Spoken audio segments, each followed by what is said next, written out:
Buenos días a todos. El domingo 6 de junio a las 22:30 horas recibo un WhatsApp de un obispo que me dice: ¿te puedo llamar? Uno termina de leer ese mensaje y surge una serie de pensamientos que van en torno a falleció alguien, un enfermo, y en este tiempo de tantos protocolos, con misas adentro, misas afuera, alguna complicación con eso. Lo llamo, comenzamos la charla y en el transcurso de la conversación veo que no había ningún muerto, ningún enfermo, ni ninguna situación en torno a un protocolo, sino un pedido, una charla para el retiro del clero. A lo cual le dije que la verdad que no me sentía como que tenía que estar dando una charla, que había un montón de otros sacerdotes que tienen mucha más experiencia y mucha más trayectoria. Su respuesta fue: bueno, es el año de San José, estás en la iglesia de San José. Y dando un poco de vueltas a este pedido, uno sabe perfectamente que todo lo que le pedimos a San José, como dice Santa Teresa, lo obtenemos. Entonces, frente a este pedido y esta iniciativa del Papa Francisco en torno al año de San José, que ha traído tanta riqueza, entonces aquí estoy. Muchos sabrán que estoy en la parroquia Santa Clara de Asís, iglesia de San José, en el barrio de Villa Crespo, ¿no? La iglesia de San José es de 1898 y era de las hermanas de San José fundadas por el padre Juan Pedro Medalle. Pero la parroquia Santa Clara comenzó en el año 1955 en la calle Serrano, en un templo muy pequeño, en el hogar de ancianos de la Asociación de Laicos de San Vicente de Paul. En el año 2002, viendo el crecimiento demográfico que tenía el barrio, el padre Néstor de Gregorio pide el traslado de la sede parroquial a la capilla esta de las hermanas de San José, del Colegio San José. Y las hermanas firman un comodato pidiendo especialmente que se conserve el nombre de la iglesia de San José. Por eso se llama Parroquia Santa Clara de Asís, Iglesia de San José. En realidad el pedido es lógico, ¿no? Porque San José en el templo está en el atrio, está en el altar mayor. De los 10 vitrales, en 9 vitrales aparece San José, en el único que no está es en la escena de la Anunciación.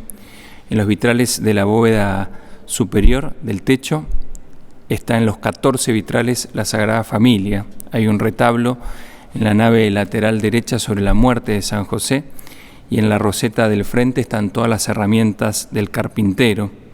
En el altar las frases Virtus Labor y en el ábside del templo una frase que dice Id as Joseph, con lo cual por suerte conservó el nombre de Iglesia de San José, porque si no hubiese sido muy difícil explicarle a la gente qué tiene que ver Santa Clara con San José. Quería entonces comenzar con una oración que nos compartió la hermana Raquel Pividori en una charla, en un curso que dimos en la parroquia. En el nombre del Padre, del Hijo y del Espíritu Santo. Amén. El Espíritu de San José. Dar el propio tiempo, estar presente, es el Espíritu de San José. Tender la mano, compartir el pan, es el Espíritu de San José. Dar la vida para salvar a la gente, es el Espíritu de San José. Luchar por la justicia, amar la libertad, es el Espíritu de San José. Sanar toda herida con misericordia, es el Espíritu de San José. No ser indiferente, más bien comprometerse, es el Espíritu de San José. Regalarle ternura al que sufre abandono, es el Espíritu de San José. Dar a Dios el tiempo más precioso, es el Espíritu de San José. Brindar amistad al mundo entero, es el Espíritu de San José. Rezar con todo el ser, compartir la alegría, es el Espíritu de San José. Dar el corazón al Señor, ir hacia Dios, también a 1000 lugares, es el Espíritu de San José. En una arquidiócesis como la nuestra, con tantos sacerdotes de distintos carismas, distintas funciones y lugares donde se predica el Evangelio, creo que esta oración logra que todos podamos sentirnos identificados con el Espíritu de San José. La propuesta del retiro de este año es en torno a la figura de San José y es un tema muy amplio. Yo quiero partir desde el 5º punto de la carta Patris Cordis del Papa Francisco, la valentía creativa, compartir algunos aspectos de San José que todos por ahí hemos leído en distintos libros, ¿no? Los silencios de José, Tras las huellas de José, alguna teología de San José, La sombra del Padre, Descubriendo a José en los Evangelios, La suma de los dones de José. El año de San José animó a toda la Iglesia a profundizar y a hacer propios descubrimientos sobre este santo. Si bien los datos que nos narra los Evangelios son escasos, no sería prudente dar solo importancia a los hechos que se narran sobre él. El Evangelio ofrece frecuentemente un tesoro valioso que es en torno a los silencios, y quizás esos son los discursos más valiosos. Y entonces, a partir de esta riqueza de los silencios de la vida de San José, me gustaría hacer una lectura del pasaje de la visitación de María a su prima Isabel, con la certeza de que José acompañó a la Virgen. El año de San José yo creo que despertó en todos un deseo lógico de conocer más sobre la vida de José, su carácter, su historia. El Papa Francisco nos dice que la valentía creativa surge especialmente cuando nos encontramos en dificultades. A veces las dificultades son precisamente las que sacan a relucir en cada uno de nosotros algunos aspectos que ni nosotros teníamos en cuenta. Esta valentía creativa creo que es la que estamos disfrutando y viviendo hoy en la Iglesia con la creatividad pastoral. Esto de reinventarse, o la vivencia online, o el takeaway de la Eucaristía cuando vienen a buscarla, teniendo mayor disponibilidad de nuestra parte. Dios actúa a través de todas las cosas buenas que surgieron en este tiempo online, de las misas, de las charlas, de los retiros. El Papa nos dice en esta carta que José era el hombre por medio del cual Dios se ocupó de los comienzos de la historia de la redención. José era el verdadero milagro que salvó al niño y a la madre, y el cielo intervino confiando en la valentía creativa de este hombre que al llegar a Belén no encontró lugar y se instaló en un establo, arreglando todo lo necesario.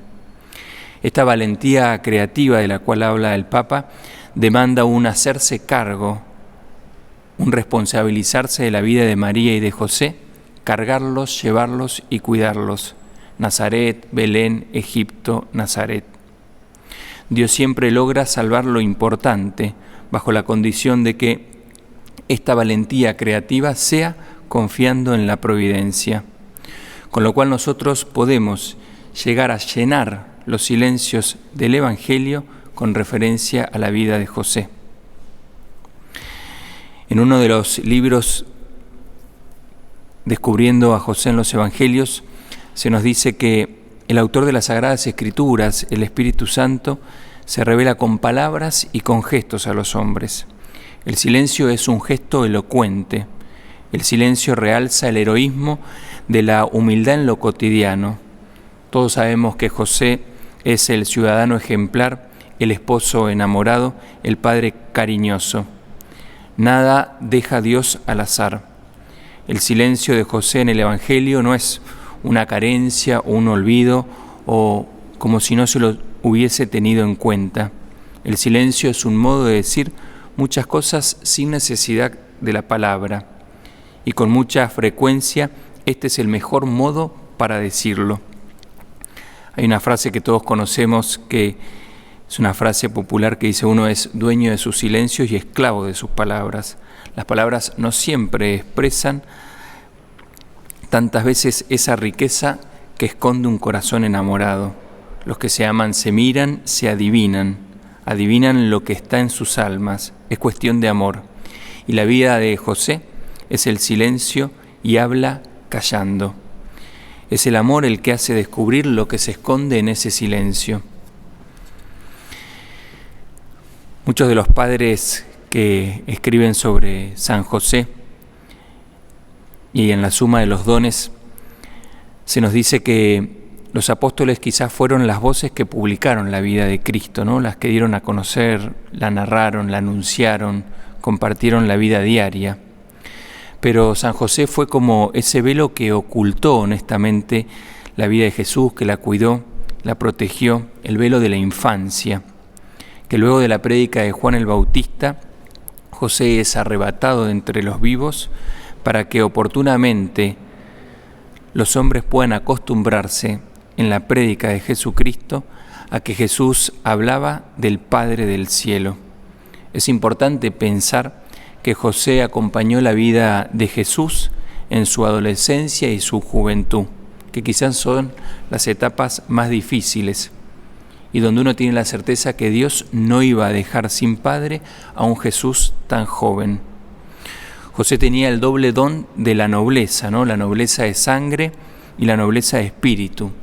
La de sangre es por ser, como todos sabemos, de la familia de David, pero la nobleza de espíritu es la nobleza que no se transmite, sino que Dios infunde, y consiste especialmente en las virtudes que ennoblecen a la persona, la virtud de la humildad y la virtud de la pobreza.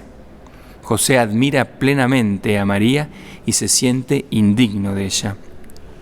El padre Michel Gasnier, en los silencios de José, nos dice que la pobreza de José no restaba nobleza, al contrario, le revestía de ese brillo discreto del que hace referencia Jesús en el Sermón de la Montaña, los pobres de espíritu, y de esta manera lo hace príncipe privilegiado de la primer bienaventuranza.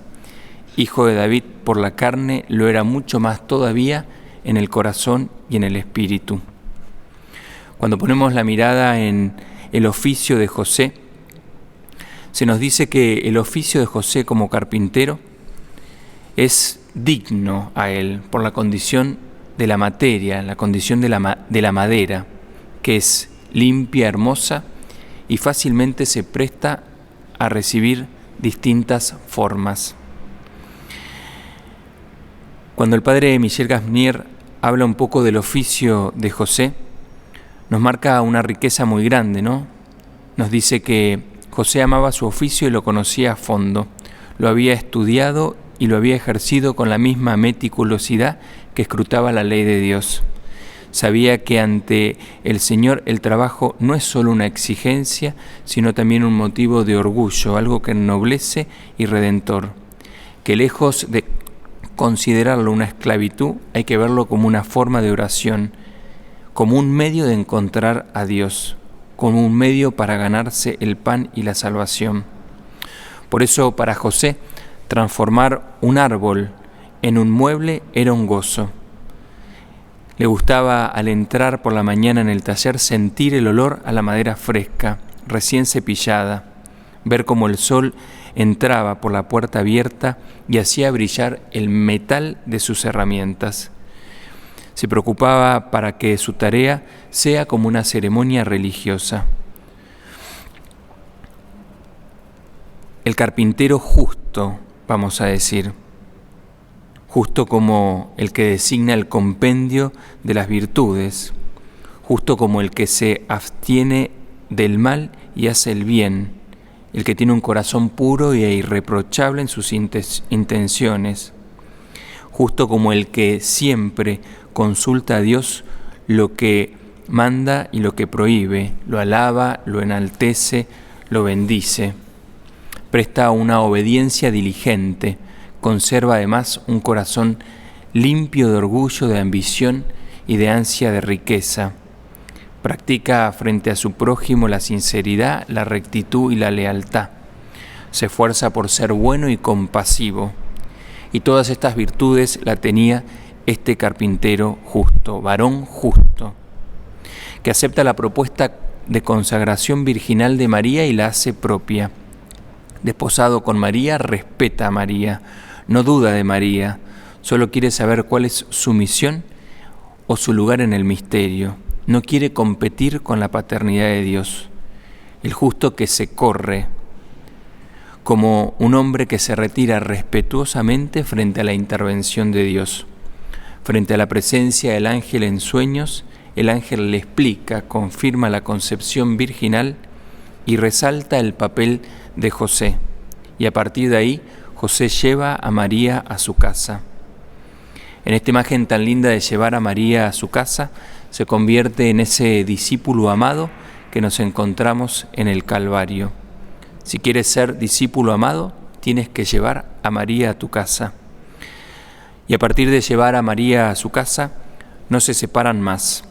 El Evangelio dice que solo cuando Jesús se pierde en el templo, ellos, como Sagrada Familia, se separan en ese tiempo. José está al tanto de la presencia de Jesús en el seno de la Virgen. Sería muy difícil pensar que José se entera después que Isabel y Zacarías. Sería muy difícil pensar que José se encuentra con la Virgen luego de que la Virgen estuviese de 4 meses. En el libro Descubriendo a José se nos dice que lo más verosímil es pensar que por justicia y delicadeza María acudiría a José primero y de inmediato. María debió informar a José de su conversación con el ángel, después de tener un largo rato de oración agradecida y eucarística ante el Santísimo que llevaba en su seno. Y también ahí le manifestaría el deseo de acudir a visitar y servir a su prima Isabel. Del Evangelio según San Lucas. En aquellos días María partió y fue sin demora a un pueblo de la montaña de Judá. Entró en casa de Zacarías y saludó a Isabel. Apenas ésta oyó el saludo de María, el niño saltó de alegría en su seno, e Isabel, llena del Espíritu Santo, exclamó: Tú eres bendita entre todas las mujeres, y bendito es el fruto de tu vientre. ¿Quién soy yo para que la madre de mi Señor venga a visitarme? Apenas oí tu saludo, el niño saltó de alegría en mi seno. Feliz de ti por haber creído que se cumplirá lo que te fue anunciado de parte del Señor. María dijo: Mi alma canta la grandeza del Señor, y mi espíritu se estremece de gozo en Dios, mi Salvador. Todos sabemos que María vivía en Nazaret, que queda más al norte de Israel, y que Isabel y Zacarías vivían en las montañas de Judá, en lo que quizás hoy se conoce como la ciudad de Aim Karim. Y en este pasaje, si bien no se lo nombra a José, sería lógico pensar que José acompaña a María. Ningún hombre de sano entendimiento dejaría a su prometida, a su mujer virgen joven, salir sola, expuesta a los riesgos de un viaje de una distancia de casi 100-150 kilómetros, dependiendo del camino que se recorra. Todos sabemos que para ese trayecto se deben haber necesitado más de 2 o 3 días haciendo distintas paradas. María camina junto a José porque quieren especialmente estar al servicio de Isabel y de Zacarías y compartir la alegría de la presencia del Mesías esperado. No se puede olvidar que Zacarías e Isabel eran ambos de edad avanzada, como nos dice el Evangelio de Lucas, y que además Zacarías estaba mudo, con lo cual esta ancianidad y la incapacidad de comunicarse eran circunstancias que debieron considerar los dos, que José también consideró, especialmente frente a las necesidades de su prójimo. Si María era una mujer joven que quería ir a prestar su servicio, José también era el varón joven que quería ir a ayudar al anciano y digno matrimonio. Esto ya podría hacernos considerar entonces la posibilidad de que José, con toda seguridad, se quedara en la casa de Zacarías prestando también su servicio. Es lógico entonces pensar que José acompañó a María. Isabel y Zacarías forman parte de la familia política de José desde el momento del desposorio. Son para la Sagrada Familia modelo de matrimonio, de la familia sacerdotal, respetados y de mucho prestigio. Y esta vivencia de Isabel embarazada era algo que los descolocaba y que los invitaba a pensar en este acto milagroso.